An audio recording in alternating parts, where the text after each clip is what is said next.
मोदी हुकूमत अपने मजमूम मंसूबे के तहत कश्मीरियों से उनकी शनाख्त और वतन छीनने की साजिश कर रही है। भारतीय हुकूमत जम्मू कश्मीर में मुस्लिम अक्सरियत को अक़लियत में तब्दील करने पर तुली हुई है और हिंदू तवा रहनुमा जम्मू कश्मीर की मुनफरिद शनाख्त को ख़त्म करने का खुलेआम ऐलान कर रहे हैं। बीजेपी और RSS का मकसद जम्मू कश्मीर में क़ब्ल अज़ इस्लाम हिंदू तहजीब को जिंदा करना है। मक़बूज़ा जम्मू कश्मीर में बीजेपी हुकूमत ने कश्मीरी मुसलमानों को सियासी, सकाफती, आइनी और माशी तौर पर बेख्तियार बनाने का एक मुनज़्ज़म अमल शुरू कर रखा है।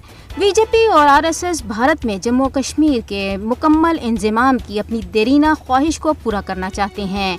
इसीलिए भारत मुनज़्ज़म तरीके से मक़बूज़ा इलाके में आबादकारी की राह हमवार कर रहा है। मोदी हुकूमत के 5 अगस्त 2019 के गैर कानूनी इक़दामात का बुनियादी मकसद जम्मू कश्मीर में गैर कश्मीरियों को आबाद करना, मुसलमानों को पसमानदगी की तरफ धकेलना, उनके इख्तियारात छीनना और हक़ राय दही से महरूम करना है। भारतीय हुकूमत अपने कश्मीर दुश्मन एजेंडे को आगे बढ़ाने के लिए मनमानी तौर पर एक के बाद दीगरे अहकामात जारी कर रही है। कश्मीरियों की हक़ खुदरादियत की जद्दोजहद को दबाने के लिए काले कवानीन का बेदरेग इस्तेमाल किया जा रहा है। मोदी हुकूमत तहरीक आज़ादी का ही मुकम्मल तौर पर खात्मा चाहती है।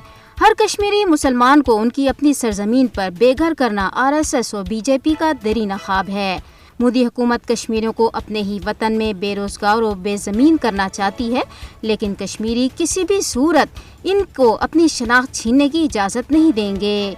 कश्मीरी अवाम हिंदू जनूनी कुव्वतों के गुलाम बनने पर मौत को तरजीह देंगे। मक़बूज़ा इलाके में गैर कश्मीरियों को आबाद करने के मोदी हुकूमत के मज़मूम एजेंडे से मकामी लोगों में बड़े पैमाने पर गम और गुस्सा पैदा हुआ है, जो इसे अपनी सकाफत और तर्ज ज़िंदगी पर बराह रास्त हमला समझते हैं।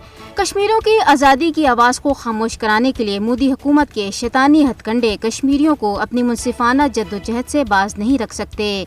ऐसे में बैनुल-अक़वामी बरादरी को मक़बूज़ा जम्मू कश्मीर में भारत के इन तमाम तर मज़मूम मंसूबों का नोटिस लेना चाहिए।